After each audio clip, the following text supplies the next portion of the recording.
What are some of the impacts of trauma on students' educational trajectories? We know that trauma impacts children's language development, cognitive development, their sense of safety, their peer relationships, their ability to engage in the classroom and learn. And so it has a cascading it has cascading consequences, right? And so you can imagine that a child who is either experiencing ongoing trauma or complex trauma might not necessarily be engaging in school in a way that fosters a positive experience, right? And just that interaction and how that might influence the way that child continues to show up in class and engage with the material and engage with their peers, and how that over time can develop into other behaviors that might be more challenging to address.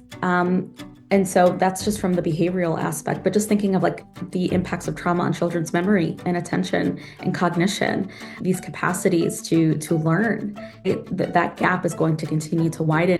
I'm kind of overwhelmed by the question, only because there are so many avenues in which trauma can impact a child and their readiness to learn and to connect and to integrate things in school. So, and we know that that has cascading effects. Yeah. Absolutely, absolutely. And certainly in the assessment process, when we are testing a child, and kids know when they're being tested.